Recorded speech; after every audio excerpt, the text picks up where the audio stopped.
Hello everyone, welcome to Leadership Latam. Today we're going to focus on the behavior of the leaders of several Latin American countries and their particular attitude towards the situation of the elections in Venezuela. The issue is so delicate and sensitive that the hypocrisy of those who pretend diplomatic correctness when they are being functional to the regime cannot be tolerated. Or we could even say that they are directly being complicit. Nicolas Maduro, contradicting the popular will exercised by Venezuelan citizens, tried to ignore the election results and is making efforts to perpetuate himself in power at any price. All presidents from all countries should have reacted automatically, without hesitation or speculation, calling for transparency and condemning the flagrant fraud announced by the CNE of Venezuela, and yet several excused themselves to gain time, looking for how to accommodate their arguments and trying to avoid denouncing tyranny. But the most serious thing is not that they do not cooperate in the just civic and democratic claim, but that they also assume the role of sabotaging joint efforts in international organizations. This report exposes a reality that is not generally discussed in the media, but we consider it very important to make clear: the hypocrisy and cynicism of our leaders in diplomatic relations in Latin America. Our channel Leadership Latam is dedicated to analyzing the consequences that the actions of our leaders generate in our quality of life throughout the Latin American region. And the hypocrisy of our leaders is a serious problem which harms our progress and development. But it is better if it is explained by someone who has already suffered the situation and managed to identify the hidden truth of those who intend to stop the development of their country. Cometimos el error de confiar en la OEA. Lo digo dos veces por si alguien lo quiere sacar de contexto. Cometimos el error de confiar en la OEA porque ¿cómo pudimos haber confiado en gente que le da impunidad a criminales? Obviamente, pues, cuando uno llega a esto, uno piensa que esos organismos internacionales son pulcros. Y uno ve la OEA y la ONU, y uno ve el secretario general de la OEA en Washington, y uno piensa que esta gente es correcta. Claro, cuando uno ya entra en esto y se da cuenta que las cosas no son como las pintan, que la comunidad internacional en su gran conjunto es hipócrita y cínica y caen ante grandes abusos a los derechos humanos verdaderos, donde asesinan gente en la calle y asesinan manifestantes en la calle y guardan absoluto silencio, pero en El Salvador, donde nunca hemos lanzado una lata de gas lacrimógeno en mi gobierno y en 2 años, nos han condenado como 80 veces por violaciones a los derechos humanos y nunca hemos lanzado una lata de gas lacrimógeno. Y en otros países donde asesinan a mansalva a los manifestantes, caigan. Entonces uno se da cuenta que todo esto de la comunidad internacional y todo esto de las organizaciones internacionales no son lo que lo pintan. ¿Lo sabía yo hace 2 años? No lo sabía, pero lo sé ahora, sí lo sé. Y ahora con esto que pasa ustedes ya lo saben también. In the world of diplomacy, words and actions do not always coincide, and in our region, this is especially evident, especially in leaders who base their government proposal on a big lie that they do not want to see come to light. This report will show how politics, ideology, and economic interests shape international relations and often lead the presidents of each country to wield a double standard that affects millions of people. Let's start with the easiest, most urgent, and most obvious topic: Venezuela. The entire so-called Bolivarian revolution is a dictatorship built with the detailed experience that Fidel Castro from Cuba transmitted to Hugo Chavez so that he could remain in power under the facade of a democracy. The pillars on which they built the current model are a deep ideologization of the population based on an epic story of unequal struggle, a national hero who saves them, and a structural modification of their constitution that always gives them a legal spring to self-justify their procedures. The Cuban recipe was applied in record time, and the only challenge that remains for the government is to validate its re-election every 6 years with a popular vote. Cuba has applied this since 1959 with great success for its ruling class, which is what is truly important for them. Neither the hunger nor the misery of its people nor the exiles of its people move them. Everything is a question of power. The Organization of American States, the OAS, has been issuing documents for years condemning human rights violations and the continued erosion of democratic institutions in Venezuela and also in Cuba. The same situation exists with the United Nations, but they end up being places where sterile opinions are expressed that fail to change reality. But the problem is not the institutions, but the representatives we send to them. And the fact is that despite the condemnations and resolutions, the OAS, for example, has not managed to take concrete measures to promote effective change in Venezuela. And it's not able to do so because of the position of several member countries and their inconsistent stance. Countries such as Mexico and Argentina at different times have opted for dialogue instead of applying more severe sanctions, calling into question their commitment to democracy and human rights. When the majority of members are about to implement a sanctioning measure to limit the dictatorship, their progressive allies sabotage it from within and propose diplomatic excuses that allow Maduro to continue with his dictatorial practices. While thousands of people are persecuted, hundreds of them kidnapped, tortured, and even disappeared, some leaders speak out in favor of starting a path of dialogue. Almost 8 million Venezuelans had to flee the country, but some presidents want to resolve it with conversations with Maduro, despite the fact that in their own country they receive waves of immigration. The double discourse used is increasingly evident. Let us pay attention to what happened in Brazil under Jair Bolsonaro. His government management was fought by the Petista sectors and the entire left-wing opposition that had Lula da Silva as its political reference. Bolsonaro's style was to confront them with comments that generated more controversy, and he almost always ended up being accused of violating human rights and attacking minorities. The accusations were so many that, despite having had good economic management indicators, the majority of Brazilians were dissatisfied with his policies and finally punished him at the polls, returning power to his main opponent, Lula da Silva. The current president, Lula, was able to see in Jair Bolsonaro's administration that human rights were being violated, however, and very strikingly, he was never able to speak out against the enormous atrocities that his friend and partner, Nicolas Maduro, was committing in Venezuela, a double standard to measure with the same thing. The attitude of the president of Brazil disappointed his own Latin American followers, who condemned him for his attitude on social networks. Does President Luiz Inácio Lula da Silva have a real commitment to human rights, or is it all a political argument that he uses to his advantage? Not only did the Brazilian government fail to rise to the urgency of the Venezuelan case, but its vice president, Geraldo Alckmin, was seen close to the leader of Hamas, Ismail Haniyeh, during the inauguration of the president of Iran, another ally of Venezuela. Haniyeh was killed a few hours later in an attack. President Lula may say what he wants in his speeches, but in practice, Brazil is very close to dictatorships with the most serious accusations, and increasingly far from those who want to free Venezuela from the tyranny of his friend Maduro. Furthermore, if we are talking about hypocrisy, in 2018, when he considered that his own human rights were not being fulfilled, Lula went to the UN to denounce them, but in the face of violations and abuses in Venezuela, he believes that it should be handled internally by Venezuelans. Does this seem incongruous to you? Let's look at the case. El expresidente de Brasil, Luiz Inácio Lula da Silva, presentó una denuncia ante la Comisión de Derechos Humanos de la ONU, afirmando ser víctima de una persecución política. La ONU anunció el jueves que registró formalmente la solicitud el miércoles 26 de octubre. Lula, que este jueves cumple 71 años, enfrenta juicios en su país por corrupción, lavado de dinero, tráfico de influencias y presunta obstrucción de la justicia en el marco de la investigación Lavallato. El expresidente ha reiterado su inocencia en todas las investigaciones y ha denunciado a los que lo procesan de persecución política y de querer destruir los fundamentos de la democracia. Mercosur, an economic bloc of which Brazil is a founding member, also maintained an ambiguous position regarding the situation in Venezuela. Although there were statements of concern, no effective measures were ever implemented to address these issues. The strong positions of countries that are not willing to continue tolerating a dictator posing as a democrat are always tempered by countries that have lukewarm leaders who use the call for dialogue to hide an enormous truth that they cannot admit in public. We will return to this topic. Another emblematic case is that of Nicaragua and its relationship with the UN Human Rights Council. Since 2018, Daniel Ortega's government has been accused of serious violations during anti-government protests, but everything remains the same. The UN Human Rights Council has already issued multiple reports and has urged the Nicaraguan government to allow independent investigations. However, sanctions and concrete measures have been limited, allowing Ortega to continue in power without facing significant consequences. Those who gave him protection are the same as always: Gustavo Petro, Manuel López Obrador, Alberto Fernández, Cristina Fernández de Kirchner, Lula da Silva, Rafael Correa, and Evo Morales, all with legal cases for corruption and theft of money from their country. It is the truth and it must be said. Otherwise, they seem like isolated events, which they are not. The silence and evasion to speak out clearly on the part of these leaders and former leaders is something outrageous.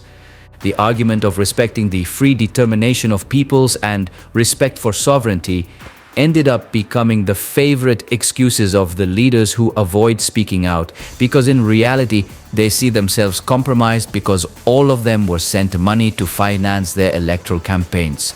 Diplomacy is the appropriate way to relate between countries, but when the truth is manipulated with such cynicism, it becomes evident that they have things to hide. Ecuador and Mexico have signed international agreements that facilitate coexistence between nations.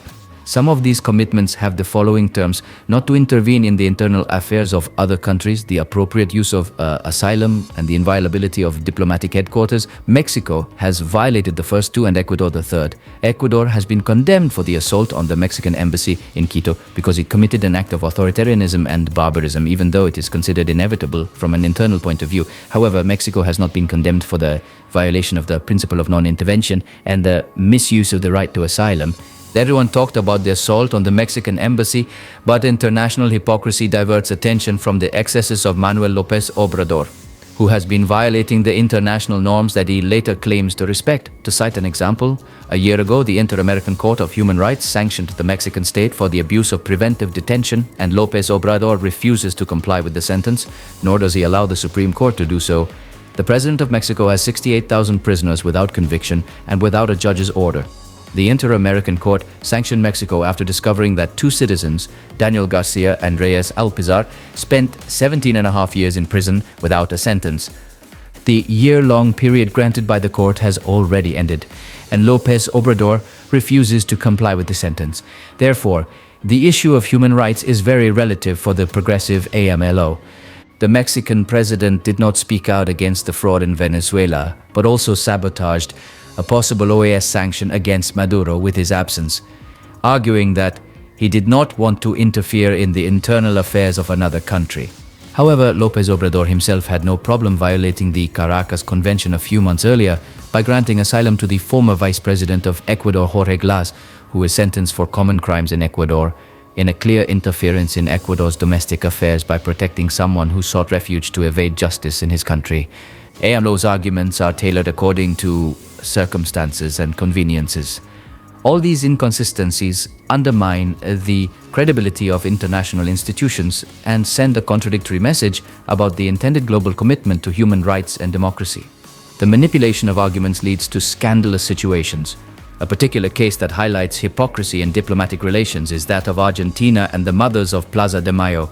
This organization, which was a true emblem of the defense of human rights in Argentina, starting from its struggle denouncing the kidnappings and disappearances of the Argentine military dictatorship of 1976, but now not only shows support for the government of Nicolas Maduro in Venezuela, but deliberately ignores the existence of the complaints. The Mothers of Plaza de Mayo received financial contributions from Hugo Chavez, and since then, despite the fact that in Venezuela there are disappearances, torture, murders, and abuses of all kinds, configuring a scenario of state terrorism identical to the one that gave rise to their organization. But since the government of Venezuela is left-wing and the disappeared are supposed to be right-wing, the group Mothers of Plaza de Mayo issued a statement supporting Nicolas Maduro and refers to the government of Milei. That is a dictatorship. A genuine cause is so prostituted by economic and ideological interest, which is evident in the condemnable positions of its leaders. But in Argentina, the level of hypocrisy is so great that former President Alberto Fernandez, champion of feminism and standard-bearer against the patriarchy, was denounced by his own wife Fabiola Yanez, who accuses him of exercising physical and psychological violence. However, we can hear him speak on Women's Day with his usual demagogic cynicism. Pero quiero que todos escuchen. Me da vergüenza que en la Argentina una mujer padezca violencia de género. Y por lo tanto, debemos entender de una vez por todas que eso no puede seguir ocurriendo. Y debemos denunciar a los violentos que por la sola condición de género avasallan a una mujer. Como debemos también no tolerar a los violentos que no aceptan la diversidad de género, porque todos tenemos derechos, los mismos derechos en esta sociedad. We have naturalized lying politicians and that liars get together to speak well of each other and make us believe that they do their job well. All those who do not condemn the Maduro regime is because they had cross benefits to maintain a fanatical ideology that allowed them to perpetuate themselves in power. Whoever was in government gave economic resources to the one who had to face a new election. They were all partners and shared common goals. Hugo Chavez had financed Cristina Fernández de Kirchner's electoral campaign since they were partners and friends. Felicitaciones, Cristina. Gracias. Te ves muy bien y sigue siendo y seguirá siendo la lideresa de esta nación, de esta gran nación argentina. Gracias, Bueno, Cristina. muchas gracias, Breve, presidente. fíjate, 5 minutos. Muchas gracias. Te hubiera tirado el vaso de agua, si no te acordás cuando Kirchner te amenazaba con que te tiraba una botella de agua si hablabas mucho. Pero bueno, muy buenos días a todos y a todas. Una vez más, reunidos aquí con el presidente de la República Bolivariana de Venezuela, querido amigo Hugo Chávez Frías. In the current position of certain Argentine politicians and leaders who, in the past, supported the Chavista regime in Venezuela, what now stands out is their overwhelming silence in the face of the atrocities and the crisis in that country that they referred to as brother. All of them were active accomplices of the dictatorship that Chavismo started, and that was bribing with economic benefits all the progressive leaders of the region, who continued receiving resources and ended up extending into a network of complicity that seems to be obliged to support with silence all the atrocities of the Nicolas Maduro regime. There are 25 years of investing the country's resources in trying to extend more socialist governments in the region, to the detriment of those who should be the beneficiaries and who are now trapped as hostages of a dictatorship. The hypocrisy of receiving benefits in exchange for silence makes them all true accomplices of human rights violations and of the humanitarian crisis that they all caused together in Venezuela. Because the citizens of Venezuela were robbed by their own leaders, that is undeniable, but also by the politicians of neighboring countries who benefited from their resources. Together they sank a country to build an ideology that promotes fanaticism and economic and social dependence on those who took over the state and gave them crumbs and doctrine. Those who do not profess the ideology of the rancid left are now called extreme right, a term that could have been useful in the last century, but is now used as a last resort to discredit leaders who are trying to break that chain of dependency that they installed from each government and that led them to general poverty. The case of El Salvador also offers a significant example of hypocrisy in the defense of human rights. Under the presidency of Nayib Bukele, El Salvador implemented drastic measures against gangs, known as maras, and saved thousands of lives through a bold and aggressive security policy. As we presented in our video about Nayib Bukele, whom we called the heavy-handed peacemaker, his security plan restored the real rights to life, liberty and work of the entire population, in exchange for restricting the rights of the violent minority that violated the law and ravaged the country with terrorism and crime. These actions that allowed civil society throughout the country thus to recover normal life were so successful that they earned Bukele re-election to office with an overwhelming majority of votes. However, imprisoning the bloodthirsty maras was enough reason for the progressive machinery to be activated to question the success of someone who does not embrace leftist ideas and to receive massive criticism and condemnation from human rights organizations, NGOs, and the international press itself. Surprisingly, the same entities were not able to issue any condemnation when, just a few years earlier, the human rights of Salvadorans were violently violated by gangs. The disparity reveals the selectivity and hypocrisy that exists in the defense of human rights and the evidence that there are hidden interests that seek to use them as they see fit. But if a leader like Bukele had feared these extortions, El Salvador would still be the country with the highest rate of violent deaths on the continent. So he is no longer concerned about the complaints and responds very clearly. Voy a aprovechar la oportunidad para enviarle un mensaje a los criminales. No a los que están adentro, porque eso les quitamos la televisión, desde el 2019, claro. Sino a los que están afuera. Por ahí andan rumores que quieren empezarse a vengar de la gente honrada. Hagan eso y no va a haber un tiempo de comida en las cárceles. Uno, a ver cuánto tiempo duran sus homeboys allá adentro. Les juro por Dios que no comen un arroz. Y vamos a ver cuánto tiempo duran. Y no me importa lo que digan los organismos internacionales, que vengan a proteger a nuestra gente, que vengan a llevarse a sus pandilleros. Si tanto los quieren, se los entregamos todos al 2 por 1. Ustedes desatan una ola de criminalidad y nosotros quitamos la comida en las cárceles. Just as we discovered cynicism and hypocrisy, we also want to highlight the directness and courage of those who are transforming their country for the better. They are the leaders that are needed and that must be highlighted over the corrupt, lying but diplomatically correct ones. The influence of progressive ideology in Latin American politics has been the main promoter of hypocrisy in diplomatic relations.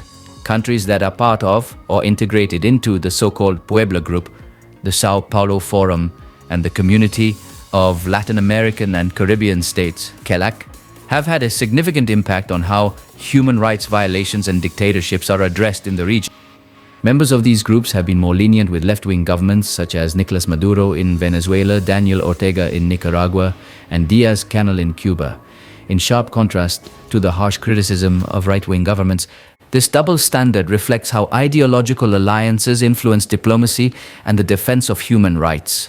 While they call for punishments, fines, and sentences for countries they label as ultra-right, they advocate the alternative of dialogue and negotiation in cases as serious as that of Venezuela, which no longer has any more calamities to suffer under the narco state headed by Nicolas Maduro. In short, it is a strategy to extend the deadlines so that everything remains the same. Faced with the incredible fraud, repression, persecution, kidnapping, and disappearance of members of the Venezuelan opposition who, despite all the cheating, managed to legitimately win the presidential elections, this group of presidents refused to respect the rules of democracy and recognize their overwhelming victory and denounce the fraud of the regime. The evidence of fraud is overwhelming. On the one hand, the opposition presents a wide advantage in votes documented in copies of the minutes, and on the other, the dictatorial regime of Nicolas Maduro invents a crazy conspiracy theory that mixes President Milei, the businessman Elon Musk, the fascist right, the Yankee Empire, surnames, WhatsApp, and the alleged training of people in Peru, Chile, and the state of Texas who are hired and drugged to do evil in revolutionary Chavista Venezuela, as Maduro adds in his desperate speeches and appearances. But even so, the dictator names himself as the winner, without presenting the evidence of the minutes, and appeals to the faith of his followers. Afortunadamente, como dijo nuestro Señor Jesucristo a Tomás, le dijo: bienaventurados los que creyeron sin ver. Bienaventurada la mayoría de este país, porque ganamos las elecciones gracias a que una mayoría creyó en el camino de la paz, la estabilidad, porque nosotros somos la única garantía de paz y estabilidad de este país. Ellos son el odio, la división, el fascismo, la venganza, la intolerancia. ¿O tiene que haber más demostraciones para que se sepa qué representan ellos? Los apellidos, la extrema derecha que se reagrupó alrededor de un plan mundial de la extrema derecha internacional y el imperialismo. Bienaventurados los que creyeron por la experiencia, pero lamentablemente hay una parte de la sociedad que tuvo que ver para creer. Only true hypocrites, or those whose minds are colonized by the Chavista ideology, can believe such a fantastic story. Rarely has anything so pathetic been seen. Maria Corina Machado has presented him with a game of chess in which she moves her pieces cautiously and causing the level of wear and tear on the regime to be enormous. The desperation is so great that one can see the dictator himself and the members of his entourage with signs of fatigue, dark circles under their eyes from exhaustion, and increasingly delirious in the arguments they present. In recent days, they have aged 5 years. There are several months left until January 10, 2025, the date on which the next president should take office, and in that period, many things will happen. Maduro is increasingly cornered, more alone, and with less and less support, so his negotiating capacity is diminishing day by day, which is an advantage but also a huge risk.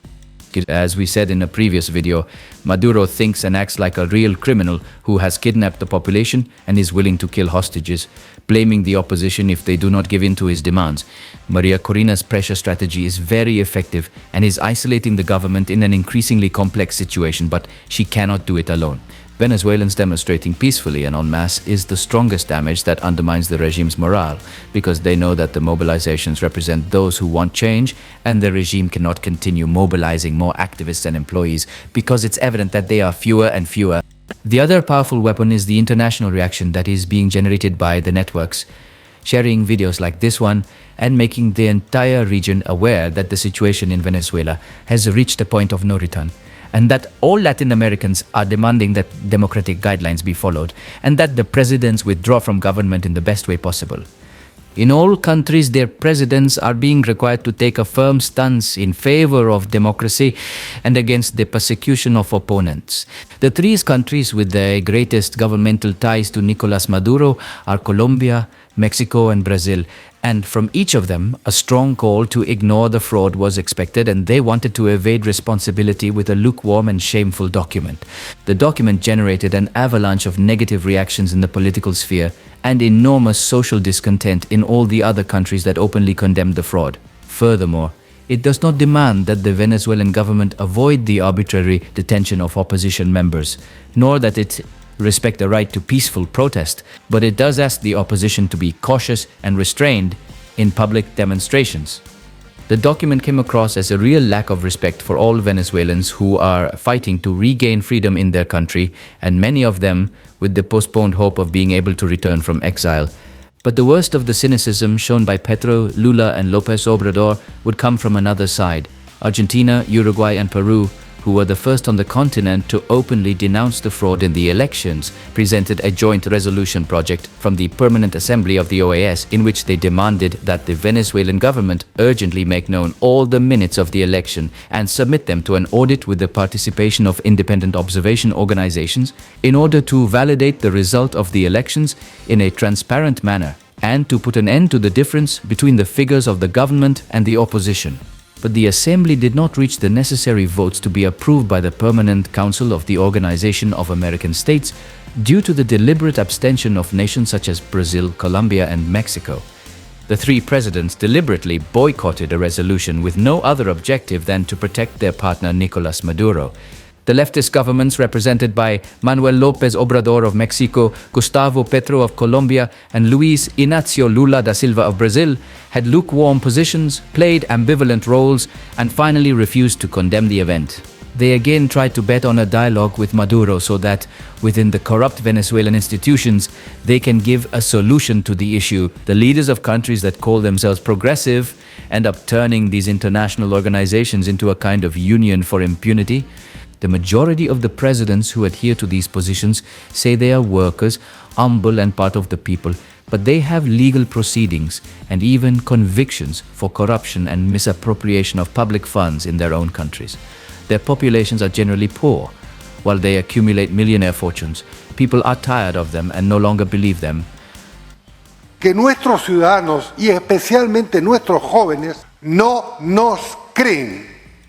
No nos creen a los políticos, no creen en la democracia, no creen en el sistema representativo, porque ven esto, justamente, ven 11 abstenciones, países que han suscrito la Carta Fundamental, el Pacto de Bogotá, en cuyo primer artículo se dice, todos aquí comprometidos a subrayar, palabra más, palabra menos, sostener la democracia como valor fundamental de nuestros regímenes. Es más, años después, todos aquí presentes, ausentes y los que se han abstenido, votaron a favor de la Carta Democrática, instrumento justamente preparado, pensado para abortar los regímenes que se quieren perpetuar en el poder y en este caso abusar de la brutalidad de la fuerza, persiguiendo,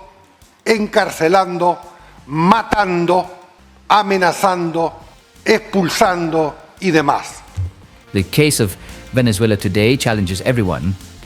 It is a situation that has taken the exploitation of the concept of democracy to the extreme, and the entire international community feels that the goodwill of international relations has been mocked, hiding behind a dictatorial state, drug trafficking activities, money laundering, and the worst practices of exploitation of a citizenry that has been robbed of everything with the excuse of a revolution.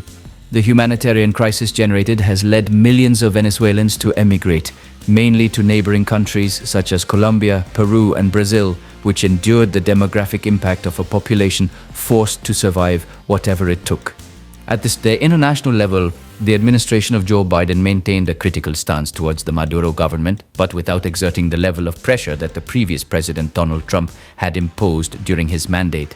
Meanwhile, Venezuela has been strengthening its relations with countries such as Russia, China, and Iran, generating a geopolitical balance that the United States will surely try to control if Donald Trump wins the elections again. The period until January 10th, 2025, the date of inauguration of the next president of Venezuela, will surely be used by Joe Biden to try to reach a negotiated solution that implies a peaceful exit of Maduro and is the final legacy of his mandate to empower his candidate Kamala Harris to reach the presidency of the United States. To close this report, it is important to highlight that hypocrisy in diplomatic relations in Latin America is strongly conditioning the possibility of transforming the reality of the region into something better, because the political and economic interests to which a sector of the left responds are prevailing over the principles of democracy and human rights that should be the guiding principles of international relations. They must be denounced and honesty and transparency demanded so that voices of change, such as those being carried out by transformative leaders such as Maria Corina Machado, Javier Milei, and Nayib Bukele, to name just three, can develop their government plans without the planned sabotage from Cuba, Venezuela, and the dictatorships of the world that oppose a free and democratic world. Diplomatic relations in the region need a more coherent and committed approach, where actions truly reflect the principles defended in the speeches. Only in this way will it be possible to move towards a more just and equitable international environment. Thank you for joining us. If you liked this video, don't forget to subscribe, like, and share it. See you in the next video.